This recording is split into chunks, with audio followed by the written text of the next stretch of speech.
The denture teeth can be fabricated for partial dentures, acrylic partials, and full dentures. So the manufacturers just give you small, medium, large, and maybe another 20 or 30, 40 sizes to choose from, depending on the tooth manufacturer. This manufacturer's Vita, and this MFT mold, they probably have 16 different anterior sizes. And the tooth sizes are categorized in square, tapering, and ovoid. Mr. McCorman may have suggested this in his full denture class, and we'll talk more about tooth selection next year. But the teeth generally have a shape to them where they're either square, rectangular, or circular. And we could even categorize ethnically the shape of one's head is the shape of their front tooth upside down. So this person's head probably has that kind of shape to it. A bit square tapering. If you look at this, there's an S on the mold, and S stands for square. And you can categorize, generally speaking, more Asian people would have rounder, ovoid shaped heads, and Europeans would be more square heads, and we've got the other Caucasians and etc. would have more tapering, and then a mixture of all those three. So I've given you this large square mold that you have to trim and mimic the other half. So how do we do so? I would refrain from cutting the tooth lengthwise like a block of cheese, like you're going to cut it at a 90-degree angle. You should, if I can zoom in maybe a little bit, it'll be better for you. Focus. I have no control of the lights, so we will manage.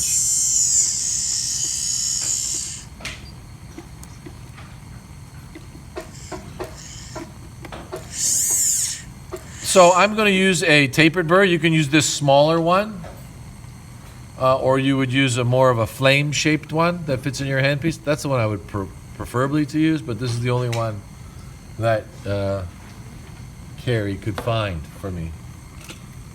And sure enough, I found mine, but it's the same size. So I would start by trimming the ridge lap, or the neck of the tooth. Now, hold on to the tooth tightly, because I'm squeezing a lot with my left hand. Because if you let go and your burr is sharp, the tooth will end up across the laboratory. So wear safety glasses as well. The lingual side anatomy is not as important as the labial side. I would put a small amount of wax on the model.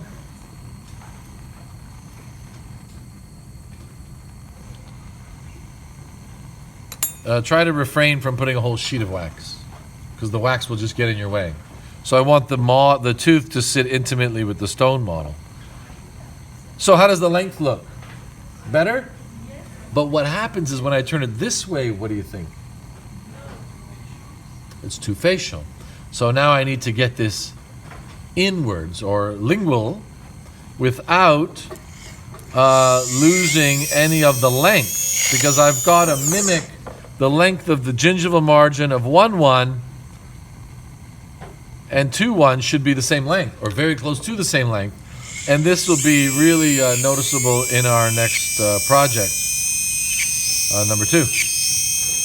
Again, this is not a denture, so to speak, but an exercise, a trimming exercise where you shape the teeth to mimic this side. Now the medium is different. We've got acrylic PMMA denture teeth. In crown and bridge, you have space that you're building up the tooth out of inlay wax. You did this in anatomy class. Did you not build up some teeth to mimic a tooth shape? Well, here I've got somewhat of a tooth shape, and now I need to, instead of build up, I'll be reducing down to the size that I need. So the skill or art or technique is the same. It's a visual spatial exercise again, but it's now shaping this plastic to mimic this side. In crown and bridge, you're shaping, building up wax to mimic the other side. You can do it digitally once we go into the digital world of building up digitally teeth. But you still need to have control of your handpiece.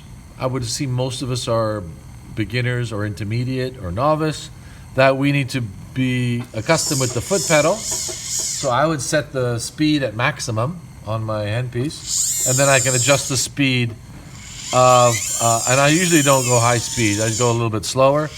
I can adjust the speed with my foot pedal. Now, I'm only giving you one set of teeth, so don't lose the teeth. Some of you will lose a tooth somehow. It fell off the table, it flew across the room, I heard it bounce, but I don't see it. This is part of learning too, because as a dental technician, I can go as far back as this week where I picked off a few teeth off the floor. And sometimes they don't reveal themselves right away. They will always go into the smallest nook and cranny possible. So if you look around your desk and you notice a 1 by 1 inch square, it went in that hole. I don't know, it's a Murphy's Law that just finds its way to the worst position. So I'm continuing to now maintain the length, the gingival length, the incisal length, and then this way is not as labial, but it's still out a little bit, right? So I have to visualize this arc and incisal edge and the width of the incisal edge in blue and this angle. So some of you, you'll just go in a linear line. I need this turn to match this turn, okay? It's not easy. But as you notice how I'm trimming the ridge lap. I'm not trimming this way perpendicular to the tooth. I'm trimming in behind it this way and slowly shortening it. If you do this way, you'll end up with a blunted edge, right? Did you see what happened? Stop. Nice. So that's going to happen a lot. I did it on purpose. No, I didn't. So be careful. Once you have a bit of the trimmed PMMA from the tooth on your hand, it gets a little slippery. Now, I'm also going to make the I'm not on the screen here. I'm also going to make the incisal edge the same width. So I'm going to take my handpiece gently, carefully, slowly, trim the incisal edge to match the other one in width and in size. Will I get it perfectly? No, I think there's always some asymmetry between left half and right half of the human being, whether it's arms, legs, eyes, cheeks. So as long as it's, I can see it's a little sharp here on the incisal edge. You see the embrasure here? Yeah, yes. I'm going to round this off.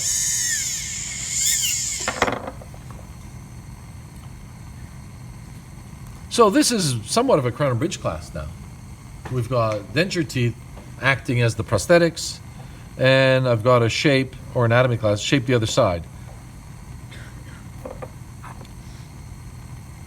It's still a little bit long.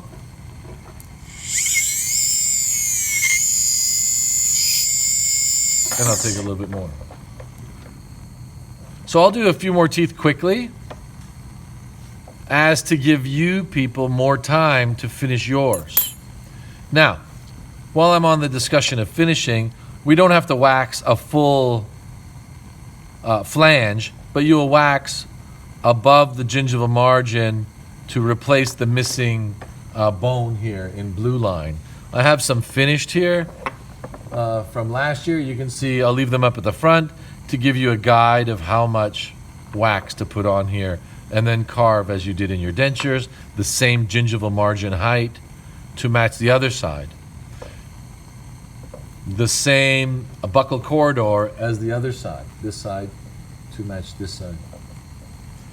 In emergence angle from the model. There'll be some slight asymmetries. I think I have another one here as well. From last year, maybe the wax is a little bit tapered, but as another example of my expectation for you today. But we'll continue live with this one. I've marked your wire bending exercises liberally. I have a dimmer switch in my kitchen. I went low, so they looked better. Well, it's all, trying to help. And I was also being green about it too, saving energy. So they are in your evaluation booklet. You can pick them up and keep them. I'm pretty sure, thank you, Carrie, for transposing the numbers from mine into their books. And then this one is your page 2 of your evaluation guide on the half arch. And if you go through those 10 things, they'll say things like gingival margin, height, wax up, presentation, integrity of the tooth shape, buccal line angles, incisal line angles. And you'll follow along those 10 things that I'll be looking at when I try to give it some evaluation. In prior years, I would just arbitrarily evaluate it and say, yeah, that looks okay, those ones look somewhat okay, and those ones don't look okay at all. There's your ABC. Although that's not really too high tech. So this year we decided to maybe put a few words together that what we're trying to accommodate. If you want to use rulers or calipers to measure the width, you can do so. Now that I'm looking at that, I'm going to take it back off and trim the width. I just did something that most of you probably won't want to do, is take it back off again. I noticed that the student, once you put it in wax, is like, okay, I'm done. Because you put a lot of sweat equity into the trimming, meaning you invested 20 minutes of time. Kind of like a wire last week you didn't want to let go because you spent so much time on it, then you had an emotional attachment or investment to the wire, and it's like, that wire is now part of me, I can't let it go. Meanwhile, it wasn't really that great, but because you put so much time, we put time versus value into things, right? But dental technology, you need to be more self-reflective. If it's not right, take it off, do it again. It's a repetitive job. So don't hesitate, especially in full dentures. I had the full denture class last semester, and they're like, well, I put the teeth in wax, and then once the wax got hard, that's where they stayed. This is not a good idea. We need to continually self-reflect on the setup. Sometimes even leave the room or move aside, do another thing, come back, and then look at it again, and you'll say, well, who did this? And it was you. But you had a different perception of what it looked like. Now, I'm doing the left side of the arch, which is the second quadrant, but therefore I'm right eye dominant, right? So you need to know what eye dominant you have. Does everybody know what eye dominant that you are? No? You will find out. So let me do this first, and then you follow along. So I'm going to make a